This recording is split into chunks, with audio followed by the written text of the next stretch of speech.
En este canal a menudo les mostramos cosas que, por alguna razón, no se muestran en ningún otro lugar. Claro, también hablamos de lo que todos comentan. Está claro por qué hablan de eso, porque es interesante. Pero muchas veces me he dado cuenta de que los pequeños, casi imperceptibles acontecimientos hacen que la historia tome un rumbo inesperado. Si no les prestas atención, no entiendes por qué pasó algo así. Y sin ellos, sin esos pequeños acontecimientos, es difícil entender lo que está pasando, pero no es imposible. Por ejemplo, en el último segmento de hoy vamos a hablar sobre Groenlandia. Probablemente ya se les olvidó, pero está en el centro de la disputa entre China, Rusia y Estados Unidos. Pero esperen, antes de la historia principal creo que les va a parecer muy interesante. Hoy vamos a hablar de un giro inesperado de los acontecimientos, como si la dirección de los hechos se moviera hacia Ucrania. Esto incluye la postura de Trump y el gran trabajo de la inteligencia ucraniana. Y también hoy los resultados de las reuniones, al menos dos. Bibi con Donald. Bibi dijo: Israel nunca había tenido una cooperación y entendimiento mutuo como ahora. Bueno, Israel existe, ¿cuántos? 76 años y un poco más. Y entonces, bueno, pues imagínate, bueno, estos 76 años.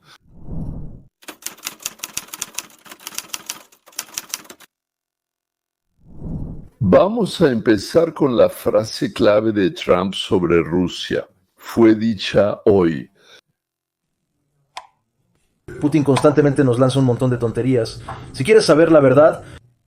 Se puede decir que esto es muy poco diplomático, se puede decir que sí, o se puede decir que es la pura verdad. Todos esperábamos que Putin, ¿cómo decirlo?, fuera más preciso, más inteligente. Sabíamos que él era un asesino, un ladrón, un fascista, un desgraciado, pero de alguna manera esperábamos que fuera más inteligente. Y él, como era un matón de barrio de San Petersburgo, así se quedó. Eso siempre es muy agradable, pero al final resulta ser inútil. ¿Quiere usted firmar esto, U? ¿Quiere que Grintigrema, el proyecto sobre sanciones contra Rusia, también lo acepte? Lo estoy considerando. Sí, no, estoy viendo. El Senado está aprobando y ya aprobó un proyecto de ley muy duro sobre sanciones. Sí, lo estoy viendo. ¿Usted puede firmarlo? Es un proyecto de ley opcional que depende completamente de mi decisión. Ellos lo aprobaron, pero la decisión final es mía. Y terminarlo también depende completamente de mi decisión. Y lo estoy considerando en serio. Sí, es decir, el tiempo de Trump está llegando a su fin. Argumentos para gente inteligente. Él como que siempre pensó y creyó que estaba tratando con una persona inteligente y ahora se verá obligado a empezar a usar argumentos para idiotas. Enfoques completamente diferentes, absolutamente diferentes. Bueno, no podía decir: Putin, eres un imbécil. Así es, allí, claro, es un político poco común. En realidad, solo he visto algo así en los grandes negocios, donde no hay tiempo para rodeos, para trucos, para engaños tontos. Eso no significa que todos sean honestos contigo, que todos digan solo la verdad y nada más que la verdad. Significa que la palabra que dices la respaldas. Como solían decir los mafiosos, hay que responder por lo que uno dice. La primera persona de este ámbito con la que trabajé, en la que tuve la suerte de trabajar, bueno, me refiero al ámbito donde las cifras empiezan con la letra B de billón, o sea, en ruso, 1.000 millones. Me dijo la verdad. ¿Habla él de una manera mucho más ventajosa? Y también su frase, bueno, engaña, ahora intentaré traducir del inglés. Algo así como, bueno, vas a hacer dinero. Y el negocio se acabó para siempre.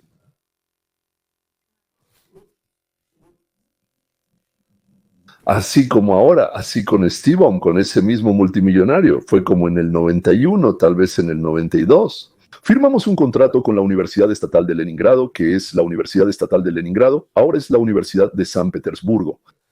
El contrato, si no me equivoco, era por 5 años con un volumen de negocios de unos 20 o 30 millones de dólares. El volumen de negocios anual era de 20 a 30 millones de dólares, ya sea por 3 o 5 años.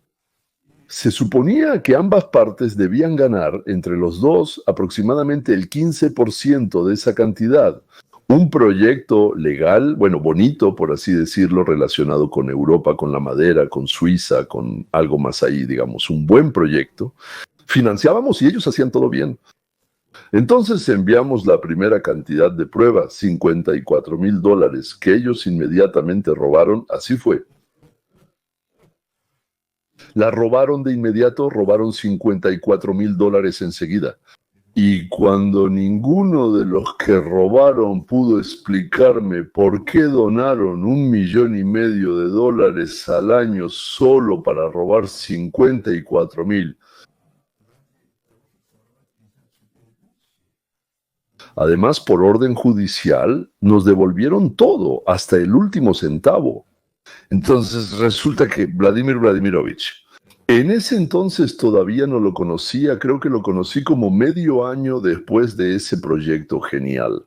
En aquel tiempo él trabajaba en el primer departamento de esa universidad. Y recuerdo que estaba muy irritado, sorprendido, y no podía entender ni al rector, con quien me puso en contacto el alcalde de la ciudad, con quien trataba directamente, ni a ese tipo. Sergei Bagayev, creo que era Bugayev, bueno, Bagayev, algo así, al que luego mataron, quien firmó nuestro acuerdo.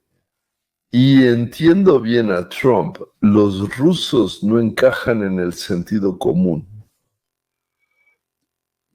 Y, por cierto, Trump, según sus declaraciones, está igualmente sorprendido por las mentiras de los rusos y el odio que le tienen los ucranianos. Escuchen, estoy muy descontento con ellos. No hay razón para eso. Fue más difícil, simplemente más difícil. Y ya.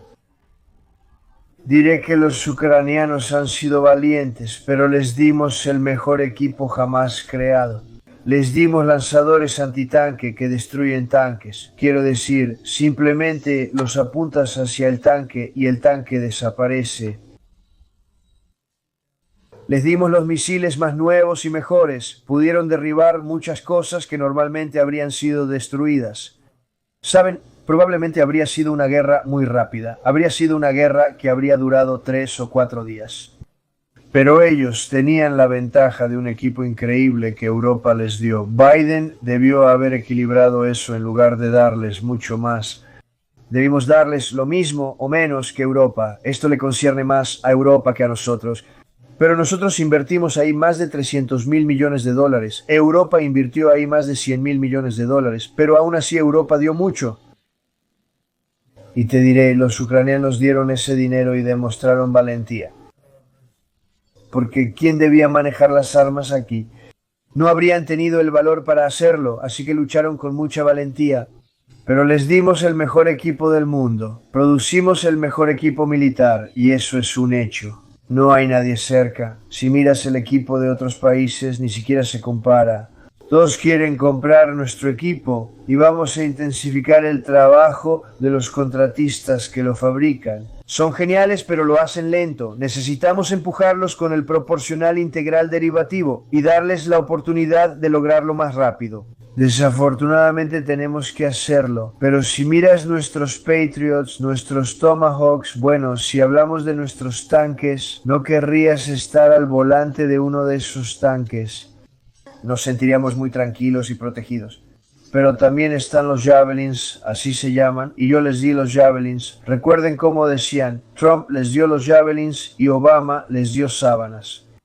Fíjense, Trump no puede entender por qué Ucrania está llena de odio hacia él, porque sin su ayuda, Rusia habría tomado Ucrania en 4 o 5 días, como planeaba. Los ucranianos son héroes. Pero aparte de cobijas, Biden y Obama no le dieron nada a Ucrania, mientras que Trump les dio Javelins y otras armas. Y los rusos son corteses y mienten todo el tiempo, dice Trump. Los ucranianos no reconocen ninguna ayuda y siempre están resentidos. Ni yo con la universidad, ni Trump con ambos países. No podíamos entenderlos. O Dios les quitó la razón o ellos mismos lo hicieron. La principal cualidad de ellos en la esquina oriental del continente europeo es la mentira incesante y descarada, y el odio, especialmente hacia todos sobre quienes mienten.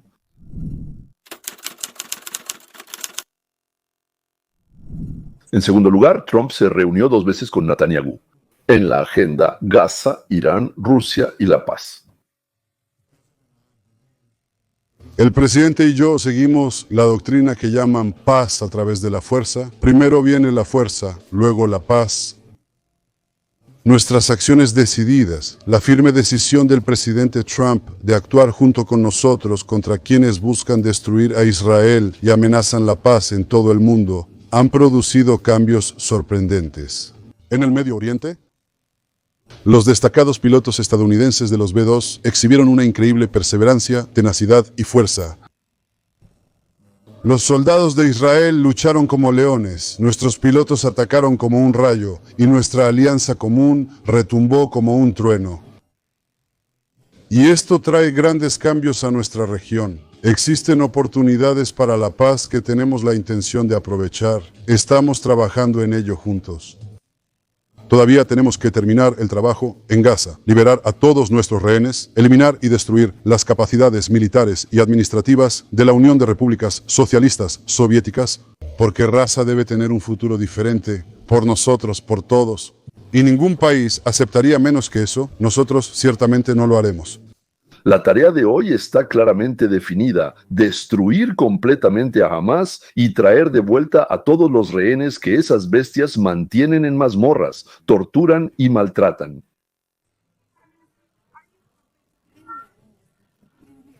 La primera ministra evaluará la propuesta de Estados Unidos sobre el acceso a la ayuda humanitaria. Aceptamos la propuesta que vino de los mediadores. Es una buena propuesta, corresponde a la idea original de Steve Witkoff, y creemos que nos hemos acercado a ella. Y espero que podamos cruzar esa línea. Ese es nuestro objetivo. Creo que mientras menos hable de esto públicamente, más posibilidades tendremos de lograrlo. ¿Qué piensa sobre el papel de Qatar ahora en las negociaciones? Mire, creo que lo principal es lograr resultados. Hablaremos del proceso después. Tengo algo que decir al respecto, pero ahora estoy completamente enfocado en el resultado, al igual que el presidente Trump. Y estamos trabajando juntos, es muy importante entenderlo, estamos trabajando juntos. Porque entendimos, y todo el mundo entendió, que cuando Israel y América están hombro con hombro, suceden grandes cosas. Nunca había pasado algo así. Sí, en toda la historia, casi 80 años, ahora tenemos 77 años. En todos los 77 años de la historia de Israel, nunca han habido un nivel de coordinación, cooperación y confianza entre Estados Unidos e Israel como el que hay hoy. Y atribuyo este logro sobresaliente al presidente Trump. En ningún lugar, dijo Bibi, en toda la historia de Israel ha habido tanta confianza, una coordinación tan abierta y tan honesta como la que existe entre Israel y Estados Unidos hoy en día. Y eso, dijo Bibi, es mérito de Donald J. Trump. ¿Y qué pasa con los demócratas, con el Partido Demócrata? ¿Cómo ha cambiado su actitud si ellos odian absolutamente todo lo que le gusta a Trump? Primer ministro, ¿le preocupan las encuestas que muestran que el apoyo a Israel en Estados Unidos se está disminuyendo, especialmente entre los demócratas? Bueno, por supuesto que me interesa mantener ese gran apoyo que Israel siempre ha tenido.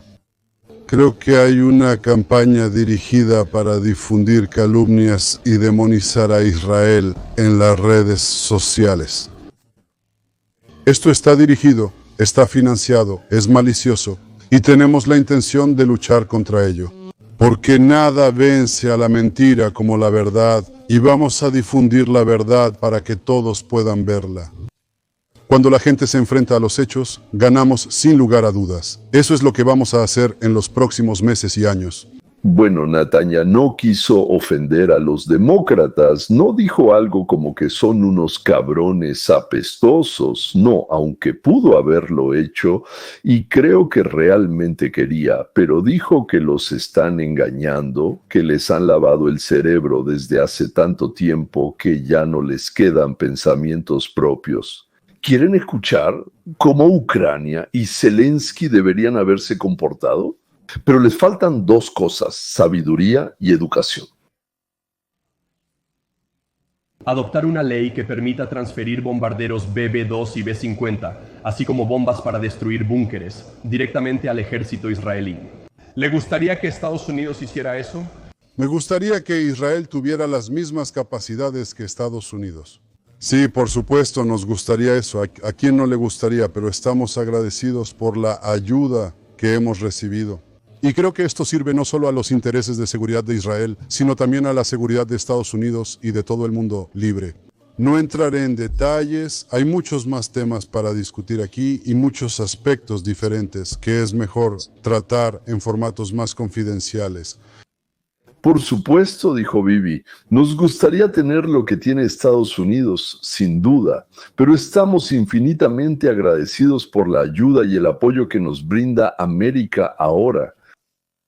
Pero sobre los detalles, señores, hablaremos a puerta cerrada. Simple, claro, respetuoso.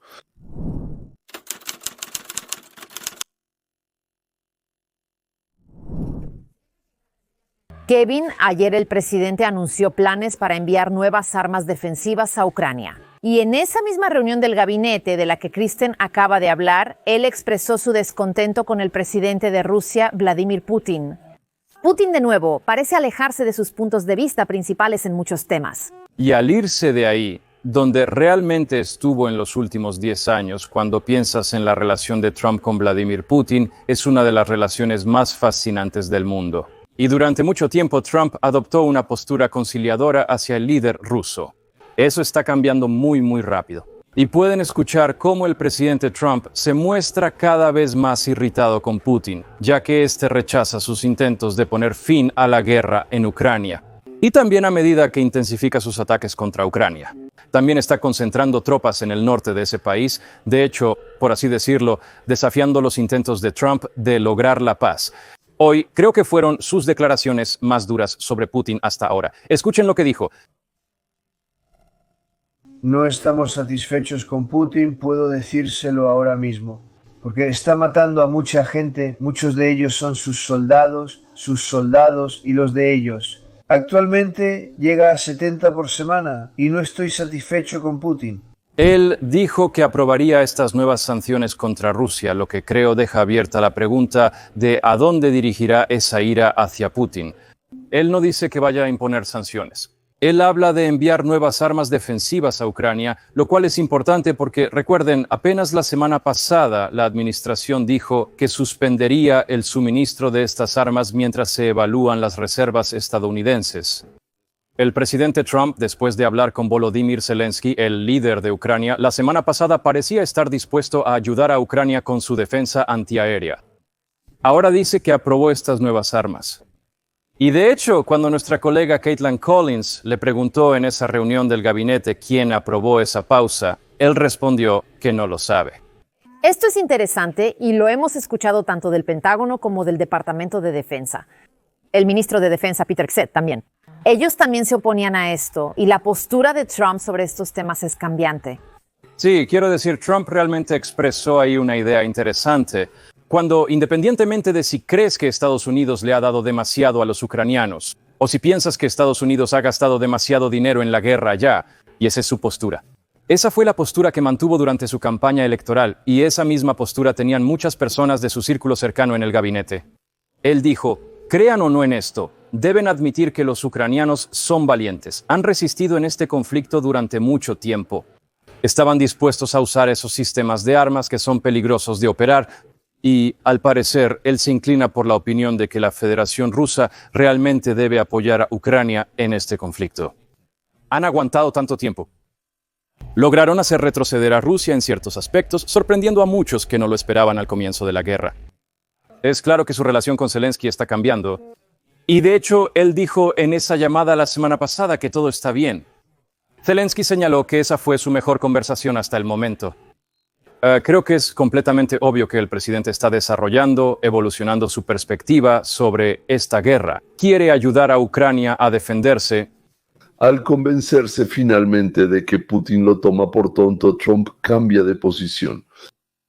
Antes los rusos decían que tan pronto como Ucrania hiciera esto, nosotros de inmediato, y seguían todo tipo de garantías. Con todo respeto, Trump presionaba a Ucrania y siguió presionando. Y en ese mismo momento, cuando logró presionar, Ucrania dijo, ok, y Putin empezó a dar vueltas.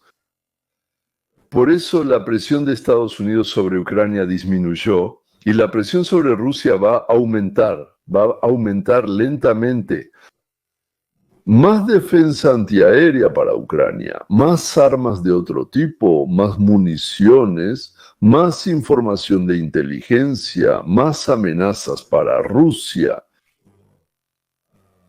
Que el proyecto de ley que propusieron Leslie Graham y Blumenthal, este de 500% para terceros países, será aprobado y será firmado por el presidente. Logrando la paz en África, eso es Congo y Ruanda, logrando la paz en Asia, Pakistán e India. Al reducir el peligro de una explosión en Medio Oriente, Trump cambia el punto de presión de Ucrania a Rusia. ¿Qué está ideando o qué ideará? Tal vez lo sepamos o tal vez no lo sepamos. Pero el giro en la política de Estados Unidos se hizo evidente a partir de hoy.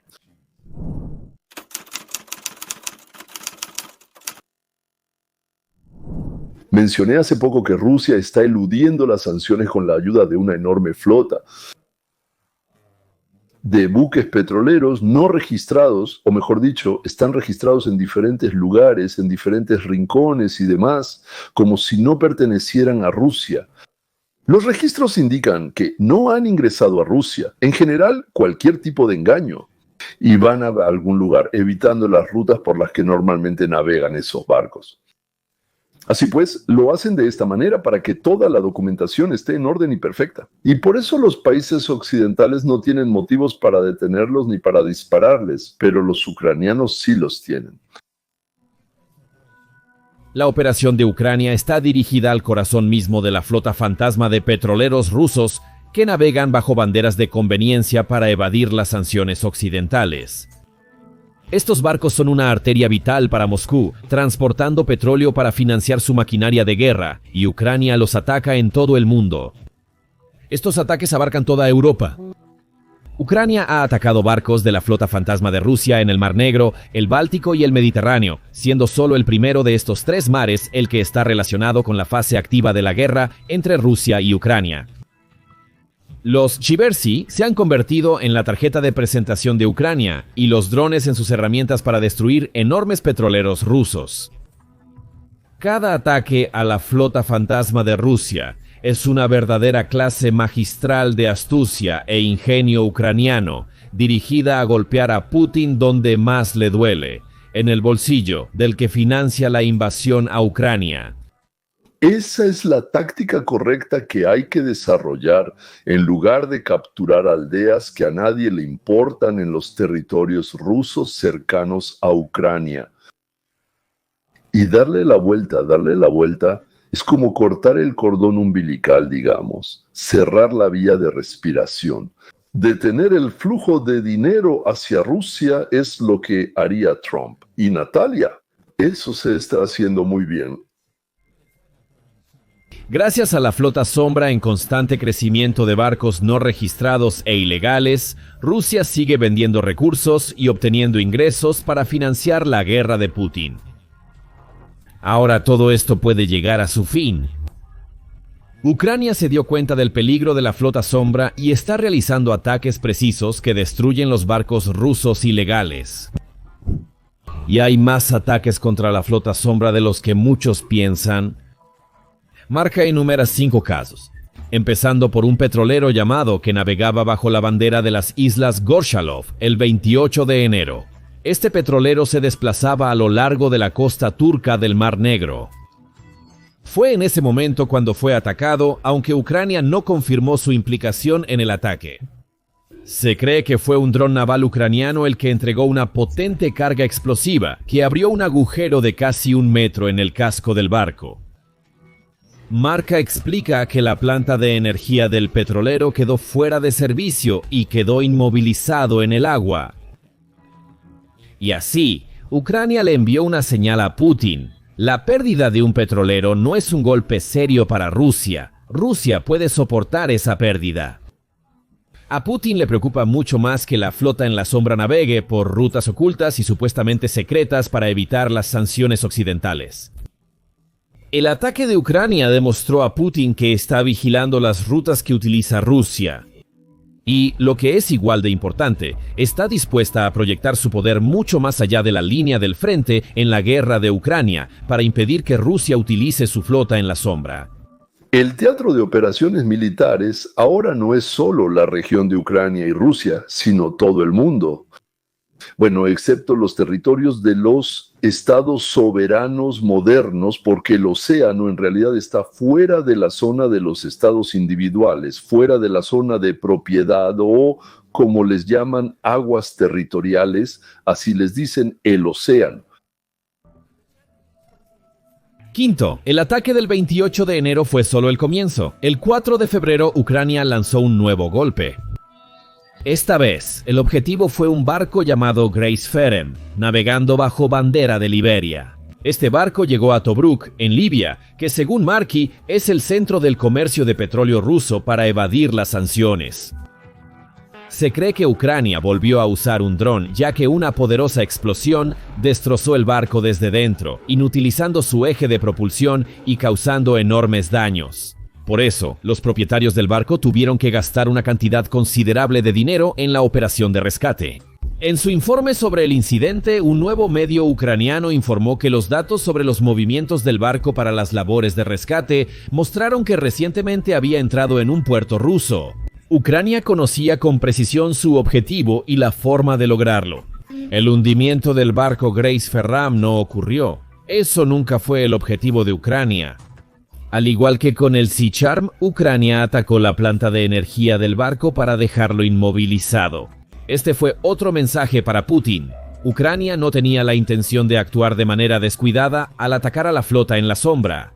Cada golpe debía ser preciso, cuidadosamente planeado y ejecutado con tal profesionalismo que las acusaciones nunca pudieran dirigirse contra Ucrania. E incluso si así fuera, Putin no tendría motivos porque sabe que acusar a Ucrania significaría revelar su uso ilegal de los barcos que Ucrania atacó para evadir las sanciones. Es decir, Rusia no puede acudir a un tribunal internacional. Ese supuesto petróleo no es suyo y esos supuestos barcos tampoco son suyos. Además, Ucrania no está derramando petróleo como para que puedan quejarse de que están haciendo algo así allá. En el océano, ¿saben? Cuando pasa algo con un transportador de petróleo, ahí, Dios no lo quiera así, empieza a salir una enorme cantidad de petróleo. No, ellos aprendieron a dar exactamente en la sala de máquinas, destruir el motor y el sistema de dirección. Ucrania atacó de nuevo el 15 de febrero. Esta vez el objetivo fue un barco. Iba bajo bandera de Malta y estaba atracado en los puertos italianos de Savona y Vado.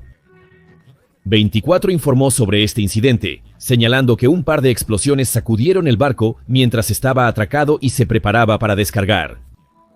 Y una vez más, Ucrania eligió cuidadosamente su objetivo. Aunque el Siadjibel navegaba con bandera de Malta, según los datos de 24, estaba en la lista de barcos ilegales que Rusia utilizaba para transportar petróleo a países de la Unión Europea o la Unión Europea. El barco transportó carga rusa al menos 3 veces en el año 2024, en febrero, marzo y mayo. La misma fuente informa que la tripulación del barco escuchó 2 fuertes explosiones y la investigación posterior mostró que las deformaciones cóncavas en el casco de la embarcación indicaban el uso de artefactos explosivos. El resultado fue el mismo que en los 2 primeros ataques. Siadjibel quedó fuera de servicio, pero no se hundió. Ucrania volvió a dar una clase magistral de camuflaje que, según Farage, habría incluido el uso simultáneo de rastreo en tiempo real y agentes encubiertos para dejar fuera de servicio la embarcación. Al final, las explosiones no sucedieron por sí mismas. Ucrania habría tenido que infiltrar secretamente a un agente en la embarcación para colocar bombas en lugares donde el resto de la tripulación nunca pensaría en buscar. Esto le dio a Putin aún más motivos para reflexionar. Ahora Ucrania estaba apuntando a los barcos de su flota en la sombra en aguas europeas más lejanas. Además, Rusia claramente tenía un problema con agentes secretos operando en su territorio. Si no era en Rusia, estos agentes podían estar operando en Italia, y de alguna manera lograron infiltrarse en el barco que se suponía debía estar bien vigilado.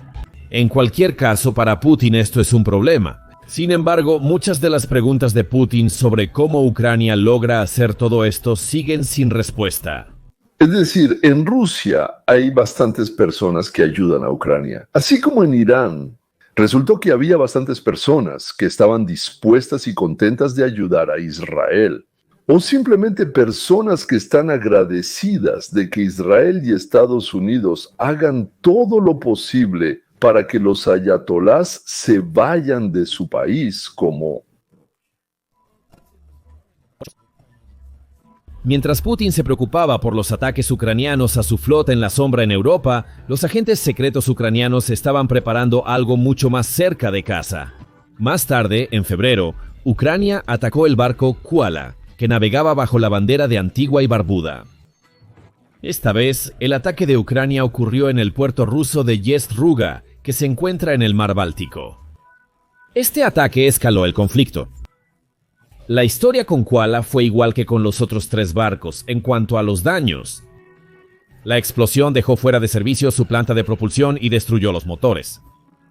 La embarcación quedó inmovilizada, pero como otros objetivos ucranianos, no fue hundida. Pero esta vez, Ucrania atacó en aguas rusas. Esta vez el golpe fue profundo. Y el mensaje era que Ucrania tiene operativos capaces de atacar a Rusia, dentro de la propia Rusia, en cualquier momento. Luego cesaron los ataques a los barcos. Trump exigía que Ucrania mostrara voluntad de avanzar hacia la paz. Ahora, la situación ha cambiado. Trump se dio cuenta de que, en lugar de conversaciones serias, están tratando de jugar con él como si fuera un niño y simplemente están perdiendo su tiempo. Y Ucrania reanuda los ataques. Y eso nos lleva al 29 de junio. Y al ataque más reciente de la flota sombra de Ucrania. El barco Vilamora fue atacado desde la costa de Bengasi en Shibia. El barco maltés fue alcanzado por una poderosa explosión. El modo del ataque revelaba claramente a los responsables. El eje de la hélice y el sistema de dirección quedaron destruidos, lo que dejó al barco a flote, pero prácticamente inutilizado. Una vez más, Ucrania le demostró a Putin que conoce las rutas y los puertos que utilizan sus barcos en la sombra para transportar cargas. De manera implacable y eficiente, Ucrania destruyó otro barco más, clave para el comercio petrolero de Putin. Sospecho mucho que un par de israelíes, posiblemente de origen ucraniano, están sentados ya sea en Kiev o, por cierto, tal vez en su propia ciudad como Petah Tikva o Netanya, y están trazando la ruta de ese mismo, ilegal, de la flota falsa de Putin. Sospecho mucho que Bibi lo sabe, pero por supuesto no tengo pruebas, y no puede haberlas. La flotilla en la sombra está lejos de ser destruida, pero cada golpe que da Ucrania provoca la pérdida de carga y obliga a Rusia a invertir en nuevos barcos. Y si Ucrania puede seguir en ese mismo camino, eso causará un enorme daño a los ingresos de Rusia en un momento en que las decisiones de Putin ya han puesto su economía al borde del colapso. El gas y el petróleo son las fuentes más grandes y principales, prácticamente las únicas, de ingresos para Rusia. Sin ellos, Rusia no podrá luchar ni contra Ucrania ni contra nadie más. Tengo la sensación de que Trump irá ahora hacia donde más le duele a Rusia. Ya pasaron los días en que había confianza de que el conflicto entre Ucrania y Rusia podía resolverse mediante el diálogo y una evaluación fría de lo que está sucediendo. Sí, señores. Abajo, en la descripción, verán un enlace a un regalo. Mi libro, una recopilación de historias, relatos, anécdotas históricas, cuentos y acertijos, titulado Capitalismo 101, es decir, un curso introductorio al capitalismo entretenido. También es una recopilación de métodos que fácilmente pueden hacerte, bueno, no un multimillonario, pero sí un millonario. Claro, si aprendes a aplicarlos, por supuesto. Y además, este conocimiento te ayudará a vivir una vida más feliz en familia y a ser más exitoso en cualquier grupo. Haz clic en el enlace, deja tus datos y recibirás mi libro. Además, todos los días y completamente gratis, recibirás un video de 10 minutos que mejorará tu estado de ánimo para todo el día. Ah, y otra cosa, necesito transferir varios miles de dólares a Rusia. No puedo usar criptomonedas, MoneyGram, ni, digamos, otros servicios como Telegram o intermediarios de pago.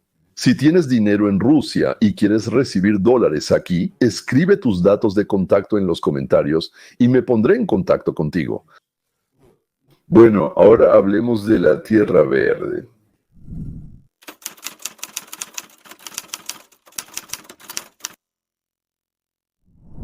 Mientras todos discuten sobre el interés de Trump en comprar Groenlandia a Dinamarca, China intenta silenciosamente apoderarse de la isla sin llamar la atención. En Estados Unidos, así como en Dinamarca y Groenlandia, existe preocupación por la posible infiltración china en el país. El comportamiento de China genera dudas sobre sus intenciones. En 2016, el gobierno de Groenlandia puso a la venta una antigua base naval llamada Grundtvig.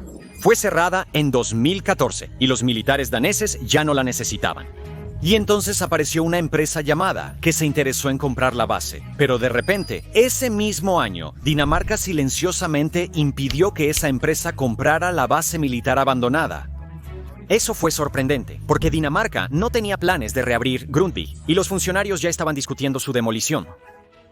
Entonces, ¿por qué Dinamarca canceló ese trato? Porque entendía las consecuencias de entregar ese territorio a una empresa que proviene de la República Popular China. El primer ministro de Dinamarca, Lars Løkke Rasmussen, intervino en secreto con los líderes políticos y los persuadió de retirar la base de la venta. Dinamarca repentinamente declaró que los militares necesitaban de nuevo la base por razones estratégicas. ¿Pero realmente era así? En cuanto China mostró interés, todo cambió. Dinamarca y sus servicios de inteligencia están preocupados por el creciente interés de China en Groenlandia. Temían que si China obtenía demasiada influencia económica en Groenlandia, podría empezar a ejercer presión sobre el gobierno local, para que tomara decisiones más a favor de China que de Dinamarca. Como saben, Groenlandia tiene una amplia autonomía, pero sigue siendo parte del reino de Dinamarca, y es Dinamarca quien se encarga de la defensa y los asuntos exteriores de Groenlandia.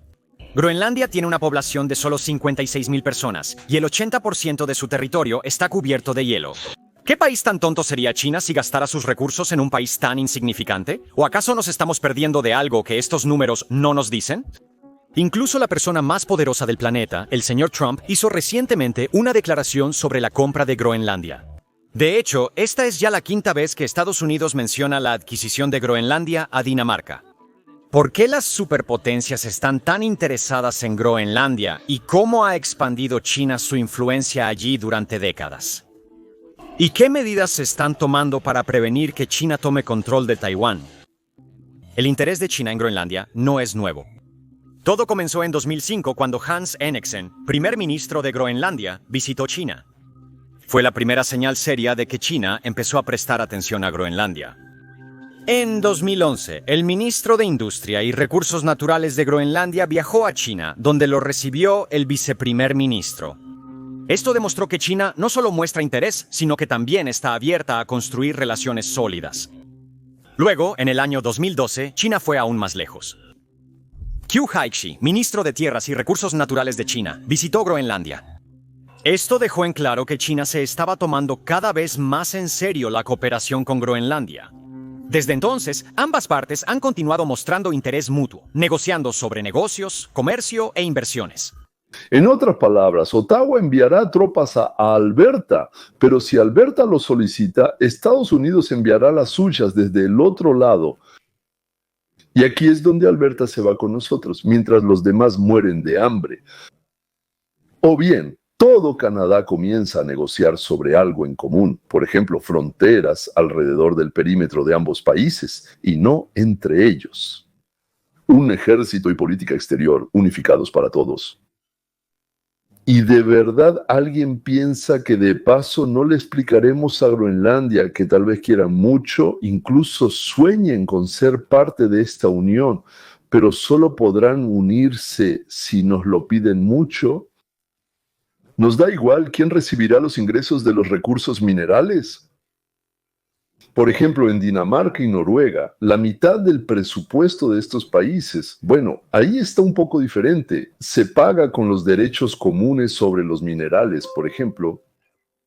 Eso fue lo que corrompió a esos países. Pero es su asunto, no el nuestro. Cada quien decide cómo vivir. Las personas extrañas maduran y se vuelven más fuertes cuando tienen que superar problemas, luchar contra la pobreza, digamos, y todo el tiempo, como Israel. Por ejemplo, saber que relajarse significa sacrificios de la población, como ocurrió el 7 de octubre con Hamas. Y si seguimos relajándonos, toda la población del país será destruida. Para relajarse, recibir ingresos por no hacer nada no está muy bien.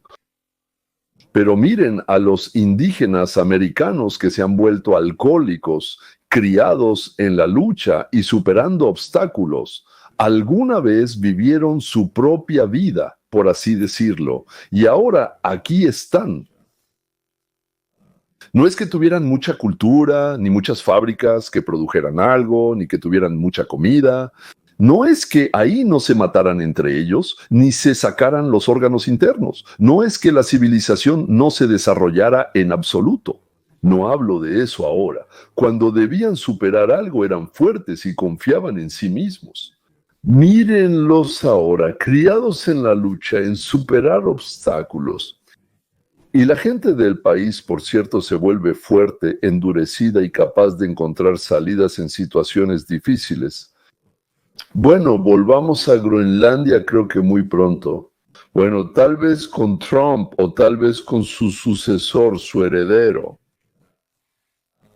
Estados Unidos, Canadá, Alaska y Groenlandia forman algo así como una unión, un pacto, un estado conjunto o algo por el estilo.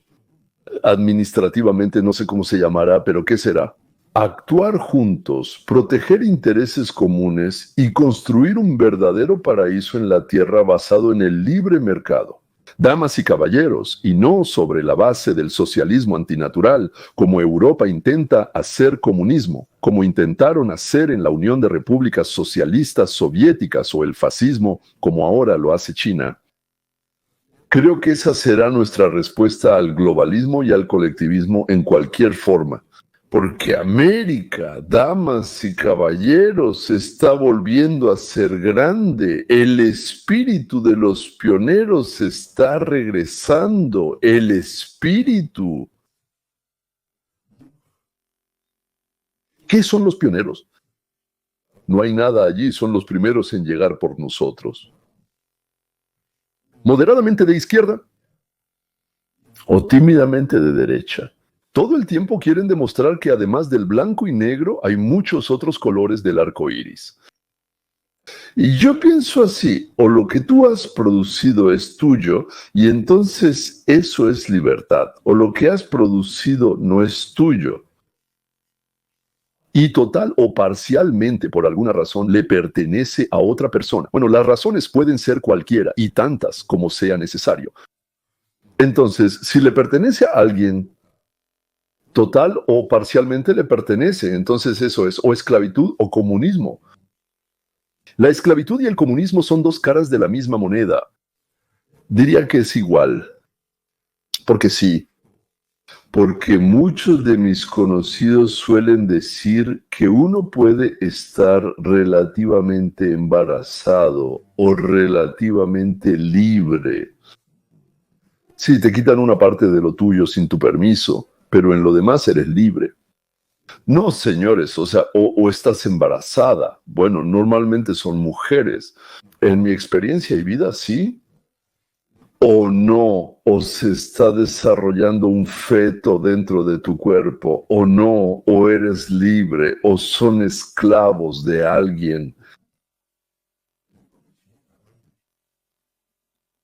Y no importa cómo los llamen, incluso si los llaman las personas más libres del mundo, y luego agregan más razones por las que son los más libres.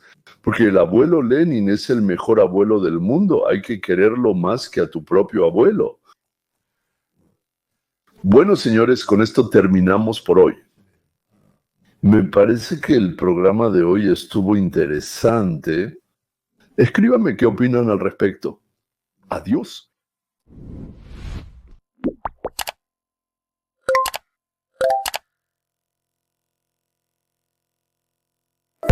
Subtítulos creados por mí.